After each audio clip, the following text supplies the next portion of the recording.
Thanks for tuning in to watch The Ordinary Filmmaker. I've got an awful lot of news to cover today. There's that big announcement by Panasonic. I'm going to give you an update on running this channel with Final Cut Pro on the 7-core, 8GB of RAM M1 MacBook Air. And I'm going to give you an update on the not the CFast, I'm going to give you an update on the Pergear CFExpress 512GB card. And I've got a product that I want to talk to you about. And it's this guy right here, but that coming up shortly.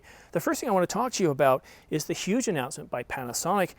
Sorry for interrupting this video, but please like and subscribe. It really does help this channel grow. And now, back to our regular scheduled video. Many of us have been waiting for this a long time. We were hoping to see the GH6 last year, and well, Panasonic has come out and given us a development announcement for the GH6. There is no 8K. There is no 6K, and let's talk about the video modes. Now, this is a hybrid camera, but the focus is, of course, on video. It is going to do 4K up to 120 frames per second. It'll do 4K 60, 4K 30, 24, and 25 DCI. So it can do 4K DCI at up to 60 frames per second. And Panasonic says that this camera can record without any overheating. Now, there is a catch there. They do say based on their operating parameters. Now, the development announcement didn't tell us what those operating parameters could be. And again, I live in Canada, so for 10 months of the year, maybe in the winter conditions, that's probably not going to be a problem for me, but hopefully we should be able to record around 73 degrees or 70 degrees, something like that, without it overheating. Now, if they could go up to 80 degrees or about 27, 28 Celsius, I think a lot of us would be very happy with that. But still, not having overheat issues.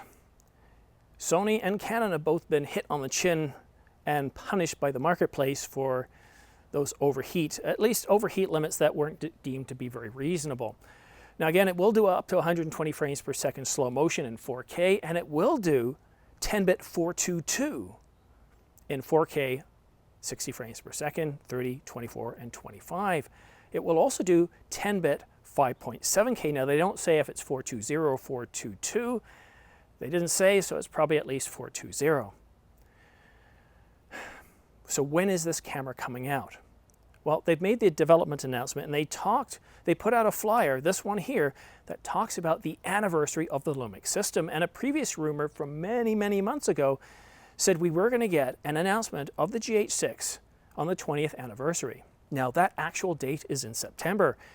And I think they made, it could be, well, I'm not sure the exact date. I thought it was somewhere around the 16th or 17th, but depending on what they announced back in 2001, it could be anywhere from the 2nd of September all the way up to about the 25th of September. And that contest that's in this flyer here says they're going to be, the contest closed on the 30th of September. So would they be closing the contest after the announcement, on the date of the announcement? It's really hard to say, but I think we're definitely gearing up for a September release. Now, what didn't they mention? Yeah, I know what you're thinking. What about autofocus? There's nothing mentioned about autofocus. Now, we've had rumors that Panasonic is finally going to bring out a phase detect autofocus system. I'm not holding my breath on this. I really do hope, fingers crossed, Panasonic is going to have a phase detect auto system. Phase, not face. Well, I'd like them to have a face detection as well as eye autofocus. Panasonic hasn't been doing very well recently. They have somewhere around 5% market share globally in DSLR and mirrorless cameras, and that's combined them both, although yes, they don't really make DSLRs anymore. That's really small, and one of the things that throws people off is this contrast detect autofocus system. Some people have even complained to this channel saying that even in stills mode, contrast detect isn't all that accurate. The competition out there is pretty fierce. Sony has produced amazing cameras over the years, and Canon has come out with some really good cameras in the R5 and the R6. Overheating, yes. Not having dual CFExpress cards, yes, that's an issue too, but Canon and Sony are really fighting it out. So if I was looking at buying a camera and I was new to this space and I was looking at, well, maybe even just stills, I'd be looking to see what's out there and what is good. Now, even if I was looking at stills, I might say, well, you know, if I ever wanted to get into video, this phase detect or this contrast detect depth from defocus autofocus system is pretty terrible. So why don't I just go with a Sony or Canon, and then I don't have to deal with that at all. And if I do eventually move into video, I've got a much better focusing system. a reliable, a trustworthy focusing system. And if you are focused on video, if you're not using manual focus and you're relying on autofocus, I'll be honest with you, depth from defocused is terrible. It's not worthy, it's not reliable, and it's not trustworthy. And I'm not the only one saying this. Gerald Undone has said this many times.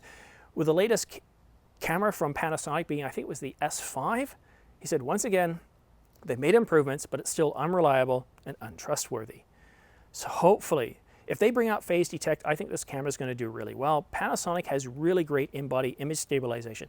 They have so many features. They have more features than most other cameras out there. Some advanced features such as waveforms. They have log recording. They have so many features, and they're constantly listening to their audience and providing updates on a regular basis. The only thing they're not listening to us in is the autofocus system. I get a sense that the company is stuck in the past, and the person who recommended and saying, yes, we can make depth from defocus autofocus system work. We don't have to spend a lot of money developing it. We can make it work. I believe he's still there, and I believe this person doesn't want to lose face, and he keeps saying, yes, we can make it work. But in the meantime, their market share keeps dropping, well, into the basement. And in a recent market report, they're lumped in with other. And that's why I say they're somewhere under 5%, because there's other companies in the other too. Pentex. So I think this is the biggest capability to look for in the Panasonic GH6. Now, let's do a bit of a reality check here. If you're going to be using manual focus, if you're going to be doing a YouTube channel, you can use manual focus. Now, I'm using autofocus here just because, well, the Canon R5 as well as the Sonys, they have a very reliable eye autofocus system, so I just don't see the need to using manual. Now, where I will use manual is if I'm doing product shots or if I'm shooting wildlife, especially with the 100mm f2.8. I'll put it on a tripod, I'll get him really close, I'll use something like an f2 or an f2.2, and I just don't trust the autofocus at that point. Is it going to be focused on the eye, or is it going to be focused on the top of the head? When you're doing macro photography or videography and you're getting in that close, you want to be telling it, you want to be looking through the viewfinder, and you want to be picking that focus point. And same with product shots. If I'm doing lenses, I always switch over to manual. And here's the thing. If you're striving to become a better photographer or videographer, the thing to realize is you're not always going to be shooting in manual. You're not always going to fine-tune every setting. And as a professional, what we learn to do is shoot manual where we need the control, such as, for example, shooting the moon. I might decide that in video mode, I'm going to set the shutter to 1/60th because that works, and I need to set the ISO to 1/5000th. Actually, no, I'm probably going to go ahead and set the f-stop too in this case. But that's a bad example. If I'm using the 100mm f2.8, I'm going to shoot in aperture priority most of the time. I'm going to be focusing on, I really want to focus on how much of that object is in focus and how much of the background is blurred. And you know what? All I care about is the f-stop. As far as the shutter goes, as far as the ISO goes, no, let the camera take care of that. I'm going to focus on what I need to focus on. So it's good to have a camera that does well at both auto and manual focus. And I'm not saying the GH6 is going to be a terrible camera, but if it doesn't have phase detect, even though you can shoot very well in manual mode, the problem is the market's demanding a really good autofocus system. Look how well Sony's doing and Canon's doing with their autofocuses. You've got eye autofocus systems that work not just on humans, not just on pets, but even insects. All right, now let's move on to the next story. When I started this channel, I was using an iMac Pro. It was a beast of a machine, and it was around $5,000 US or $6,300 Canadian plus tax, brought you up to $7,000. But it was a workhorse. It was a really good machine. I had this huge high-resolution 5K display, which you really do need when you're working with 4K video. Otherwise, you're exporting it, you're going to see it on your television. You'd rather see it before you export and save yourself some time. But then I heard about the M1 products, the MacBook Air, the MacBook Pro, and the Mac Mini, and everybody, even people who were not a big fan of the Mac. Yes, Linus, I'm talking about you. Actually, he's more over here. He's in Vancouver, so he's way over there to the west. He even said, wow, the performance of this is truly incredible. I sold my iMac Pro, I pocketed the money. I think I sold it for about $3,000 US. And then I bought a MacBook Air, only the 7-core version, only with 8 gigabytes of RAM. But I did upgrade the SD or the SSD to 512 gigs because that's kind of the basis I feel you need as a general purpose computer. And that's what it is. My son used it for school because he was basically schooled from home for most of this year. But I'm also using it now for this channel. It's actually sitting right here. It's got my notes. Let me just advance this a little bit so I've got my notes for the next few sections coming up. I am stunned at how fast it is. One of the first tests I did is I took a video I'd been working on with the iMac Pro, and at that time I think it was around 40 minutes long. I didn't export and it took 40 minutes. As soon as I got the MacBook Air, same software versions and everything, same operating system, I exported the same project. This time it was 50 minutes long because I had done some more work. It exported it in 26 minutes. So in some areas it's way faster by a significant factor than a computer that cost 4 times its price. In other areas it's about the same, and in some other areas it's slower. And let me talk to you about some of those areas where I had problems with. Now when I first got it, I told you guys, look, this is really fast. I'm editing 4K video with multiple timelines, with multiple video, A-roll, B-roll, C-roll. I'm losing my words a little bit here, so forgive my language. And you know what? It didn't miss a beat. Now I am primarily editing with ProRes 422. I find, especially on large projects like these 1-hour films I'm working on, ProRes 422 is just a whole lot better. But I did try editing footage right out of the R5, 4K HQ, without any issue. Then about a month ago, I started noticing things were slowing down quite a bit. When I was working with the color wheels, it just bogged right down.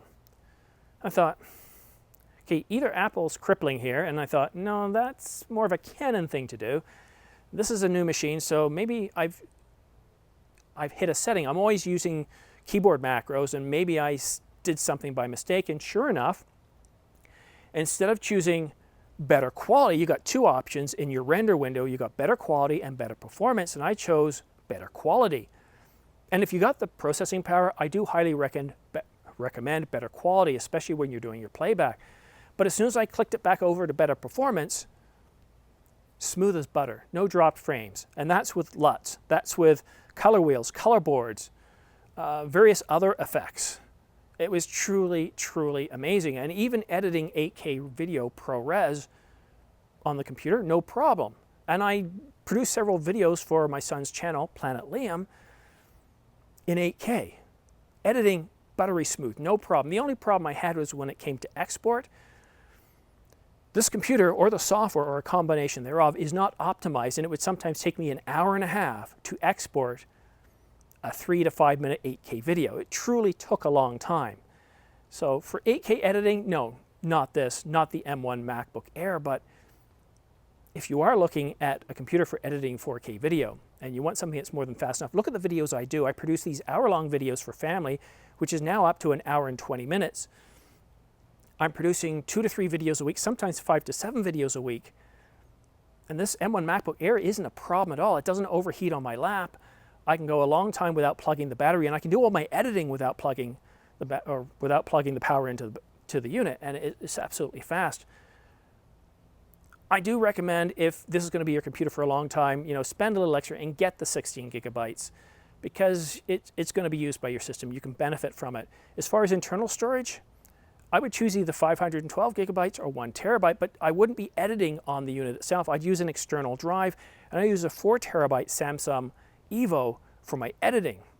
I just need enough on the computer to handle everything else. And if you go with too small an amount, you're going to be thrashing that SSD and you're going to shorten its life.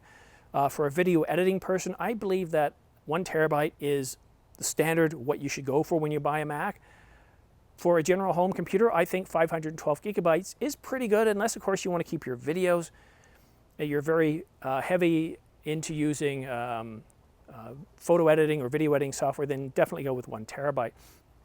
But I'm truly amazed this far out how good this unit is. Like I said, it's a 7-core unit, not the 8-core unit. It's got 8 gigabytes of RAM. Just You know, I spent 17 or 1,500 Canadian for it, and I think that it's around $1,200 US.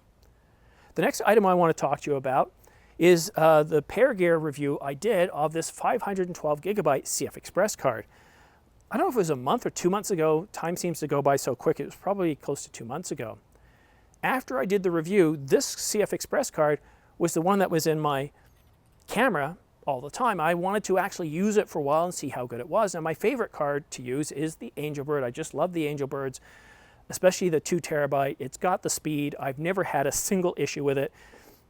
It is my bread and butter card. It's my day in and day out card. But if I do a video and I tell you guys these cards, I think they're pretty good, then I believe it's my responsibility that if I have any issues, or the complete opposite, to give you an update. So I've been shooting all my videos with it, and you know what? I haven't had any faults, no problems whatsoever. And stills, I didn't really have much of a problem, but I don't shoot a lot of stills. But when I got my RF 100mm f2.8, I set it to electronic shutter, and a lot of times I was shooting at 20 frames per second in high burst mode. 3 times, the camera just completely locked up, and one of the times where it locked up, it actually kept the shutter going, although it wasn't recording anything. So it basically bricked up the camera for about 3 or 4 times while I was using it to capture stills. Now, once I turned it off, turned it back on, everything was fine. I did reach out to the company to let them know this was happening with the R5, and I said, you know, in the past, because I had a similar problem with the Pro Grade card, I used it for about 4 months on the channel every day, and then all of a sudden one day, after recording for about 2 minutes of video, it would completely lock up the camera, and this was reproducible every time. It would lock it up. I sent it into Pro Grade. They said, look, we don't see any problem with it, but they sent me out a new one. So what I don't know if it's an issue with the card per se, or if it's how the Canon R5 reports standard errors. And I get a sense that the R5 isn't properly handling standard errors, because like I said, I had a problem with the Pro Grade. Several others of you that had Pro Grades wrote into me to tell you had a similar problem. So I do sense that the R5 can better handle errors, but I get a sense that if the speed drops off a little bit, something's going on here. And again, I don't know if it's a problem with the Pergear, but I just wanted to let you know that when I was shooting in high burst mode at 20 frames per second, in large, RAW and JPEG, I had the camera freeze and lock up on me 3 times. And I only had it happen with the Pergear 512 gigabyte card. So if you do have this card, let me know in the comment section down below, and I'll communicate in a later video and a behind the scenes. Now, this is almost a bit of behind the scenes. I want to talk to you about this product here. You can see the size of it. Here's my face right here. So you can see it's not very big. It's not very thick. And this is what I use to store my cards. And normally I wouldn't mention a product.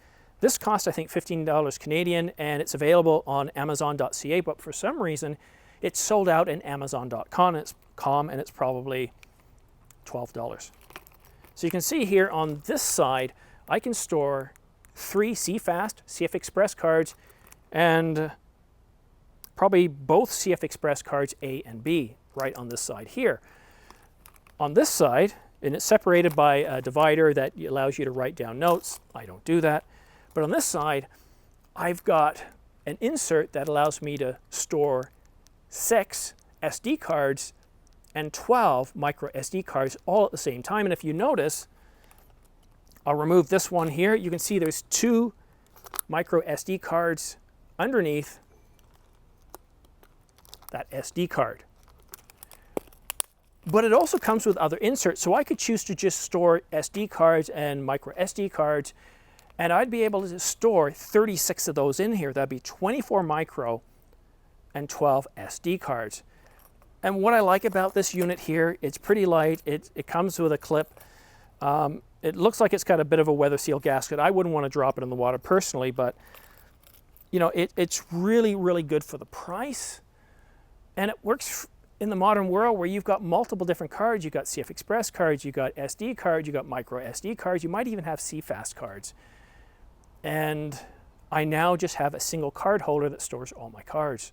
So that's pretty well everything I wanted to talk to you about today. Now, just one more thing behind the scenes. I'm trying to shoot outside. I've got the sun directly overhead there. I'm angling myself here, so most of myself is lit by the sun, so I'm putting myself right in the sun.